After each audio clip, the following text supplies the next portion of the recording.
Assalamualaikum warahmatullahi wabarakatuh.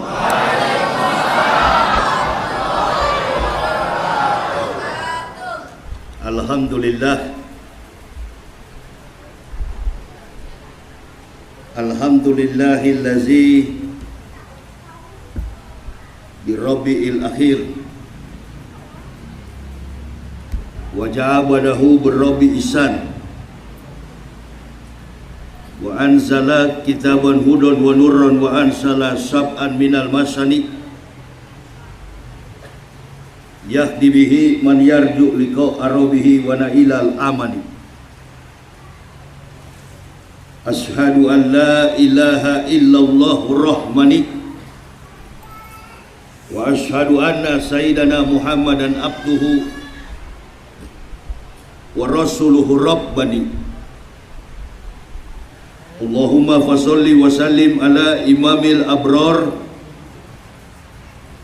wal muqarribin sayyidina wa maulana Muhammadin wa ala alihi wa sahbihil ansar wal muhajirin wa alaina ma'ahum birahmatika ya arhamar rahimin. Ya ibadallah ittaqullah haqqa tuqatih wa la tamutunna illa wa antum muslimun. Ibu bapak, saudara-saudaraku rahimakumullah,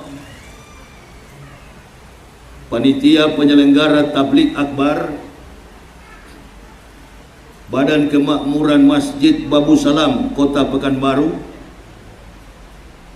para alim, para ulama, tokoh-tokoh masyarakat, wabil khusus kepada Ananda yang telah menyampaikan sekelumit kisah tentang kehebatan, keagungan dan kebesaran baginda Rasulullah Muhammad sallallahu alaihi wasallam yang kami cintai, kami banggakan. Ma'asyiral muslimin wal muslimah rahimakumullah. Kita berkumpul di rumah Allah ini, kita bersilaturahmi, tidak lain dan tidak bukan dalam setiap pertemuan majelis-majelis ilmu adalah untuk membicarakan kehidupan kita, bukan yang sekarang, tetapi kehidupan setelah kita tiba di dalam pembaringan petiduran panjang kita alias kematian. Berarti konsep yang kita bangun di dalam setiap pertemuan silaturahmi majelis-majelis ilmu tidak ada cerita lain kecuali cerita bagaimana mempertanggungjawabkan kehidupan kita di dunia ketika ajal kematian menjemput kita. Apalagi di akhir-akhir hari-hari terakhir ini, fenomena kehidupan dunia secara global dan dalam konteks keindonesiaan kita, di mana manusia lebih cenderung condong kepada perhatian tentang duniawi dan melupakan nilai-nilai spiritual agama. Entah itu dia beragama Islam, dia beragama di luar Islam, orang-orang kafir, sudah beda dalam kehidupan yang tadi dikatakan oleh dai cilik. Ini anak-anak yang menasihati kita, cucu kita yang menasihati kita. Kita berdoa agar anak-anak seperti ini konsisten. Dia bertumbuh dewasa dalam komitmen untuk mendakwahkan Islam.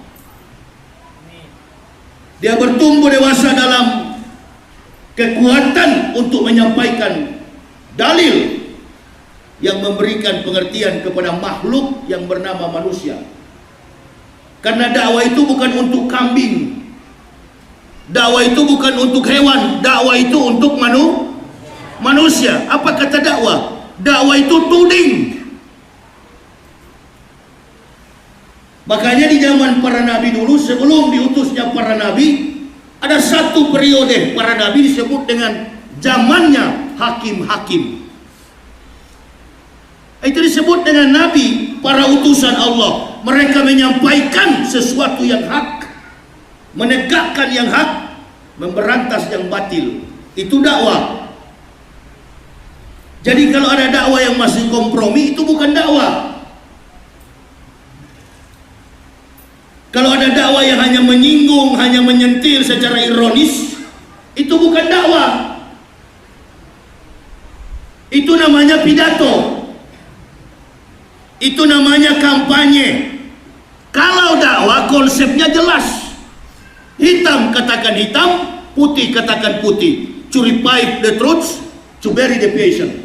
Mengangkat kebenaran, menguburkan yang batil. Itu dakwah. Jadi tidak ada abu-abu, hitam dan putih. Dalam perjalanan kehidupan kita sebagai manusia secara global, agama kita Islam ini makin hari bukan makin berkembang, bukan makin hari makin kuat, apalagi di Indonesia. Nilai daripada penghormatan terhadap ulama, nilai penghormatan terhadap para pejabat, nilai penghormatan terhadap tokoh-tokoh masyarakat, nilai penghormatan terhadap para anak cucu Nabi, para habibana, kepada syarifah, sudah sangat rendah di bumi Nusantara ini, Indonesia. Saya beberapa hari terakhir ini, sejak kepulangan Habib Rizik Syihab, media itu digemparkan dengan berbagai macam isu.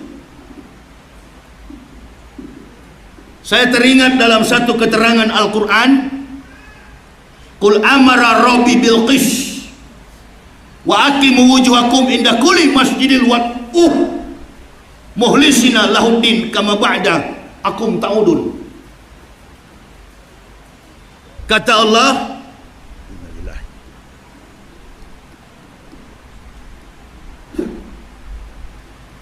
Allah, Qul amara rabbi bil qis,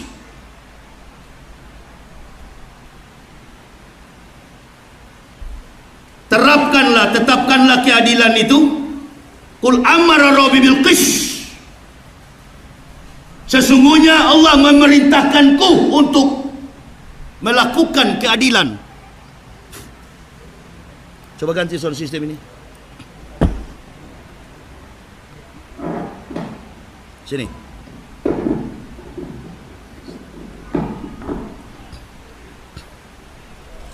Enggak, yang dipegang.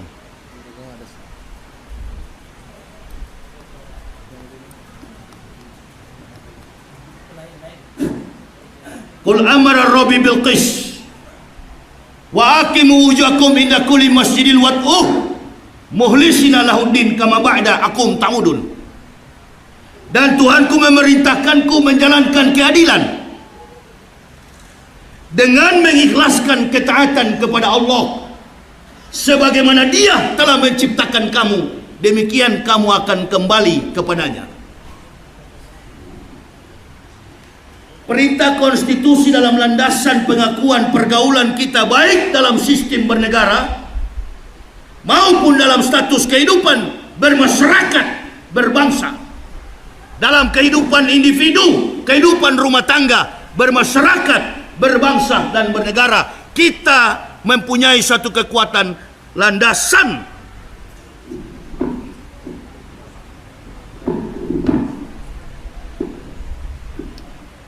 Ini berarti sengaja ini.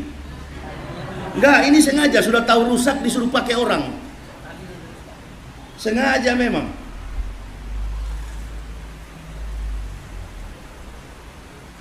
Diperbaiki.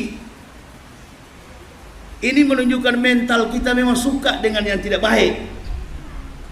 Ini kan tidak bagus. Tetap dipertahankan. Saya anak kecil bicara dai cilik, bukan mainan yang begini. Malu kita yang tua-tua ini, yang sudah mau mati kata beliau tadi.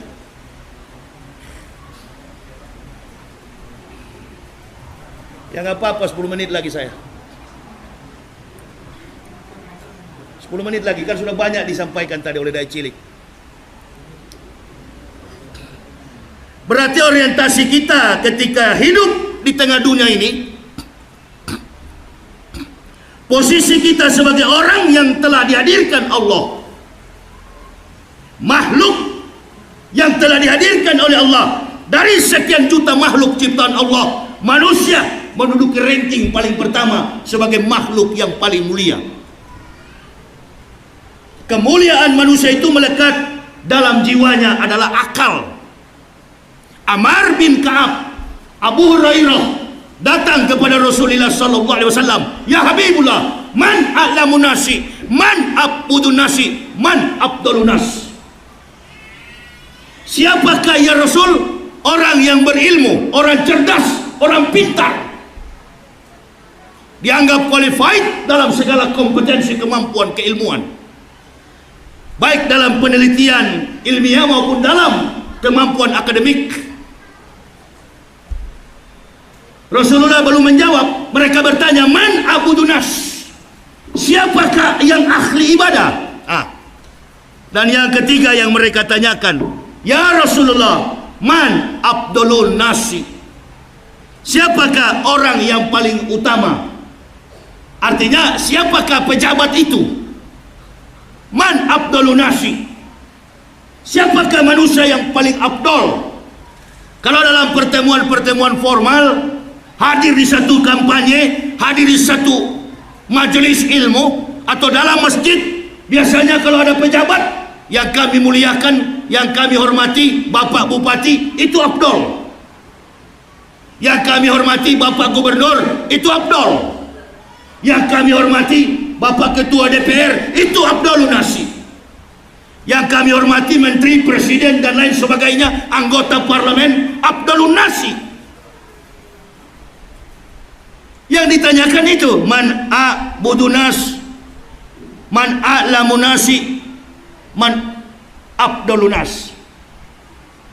Baginda Rasulullah sallallahu alaihi wasallam 3 pertanyaan dikanter dengan satu jawaban, al-aqilu. 3 jawaban hanya dijawab dengan satu jawaban. 3 pertanyaan dikanter dengan satu jawaban, mewakili 3 pertanyaan, al-aqilu. Berarti ada orang pandai la akil. Berarti ada orang yang pintar tidak berakal. Ada orang yang beribadah tidak berakal. Ada juga pejabat yang tidak berakal. Tadi malam saya sampaikan ceramah di Rumbai. Antum jaga protokol kesehatan COVID ini. Antum praktekkan teori physical distance, nggak terlalu penting bagi saya. Kenapa? Karena persoalan pandemik ini bukan lagi persoalan kesehatan. Persoalan pandemik ini sudah menggugat derajat keadilan seluruh bangsa. Ini permainan World Health Organization, pertarungan bisnis global antara WHO dengan mafia-mafia Amerika dan Eropa. Dari awal saya nggak pernah pakai itu, apa itu? Nikob. Saya orang dari Abu Nawas, saya orang dari kafir. Paham betul ini percaturan politik kafir secara global dalam garis bilateral. Kalau betul ini bahaya, innalillahi, di Pekanbaru sudah ratusan ribu yang tewas kembali ke rahmatullah. Apalagi sudah begini. Ini bukan lagi physical distancing. Minimal besok pagi 100 yang kembali ke rahmatullah. Tapi ini dijadikan sebagai ajang kekuatan politik, tameng politik. Yang lain disikat, yang lain dilindungi. Kecintaan orang kepada Habibana Rizik Syihab datang ke bandara. Resiko dia. Tapi karena dia dianggap tidak memberi kontribusi, bahkan menjadi oposannya eksekutif, dianggap sebagai penentang pemerintah, melawan pemerintah, tidak sesuai dengan jalan rezim, maka diutak-atik sampai hari ini dijadikan sebagai tameng politik. Gibran yang kampanye nggak diapa-apain karena anaknya Jokowi.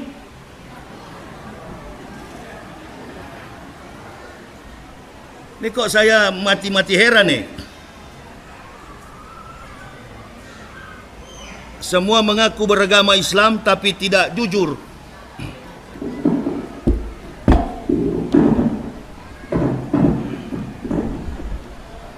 Saya bukan ustadz internasional, ustadz kampung, nggak cocok pakai begini.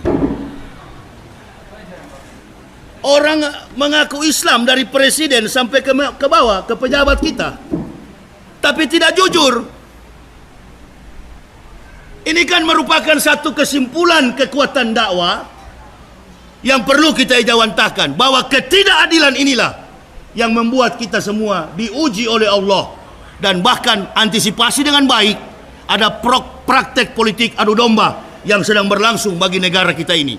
Jadi itu aja yang bisa saya sampaikan. Ibu bapak pegang baik-baik bahwa ada praktik adu domba di antara sesama Muslim. Berhati-hatilah kita, bertakwalah kepada Allah dari saat ini sampai nanti kita dijemput oleh ajal kematian. Ini yang bisa saya sampaikan. Wabillahi taufiq wal hidayah. Wassalamualaikum warahmatullahi wabarakatuh.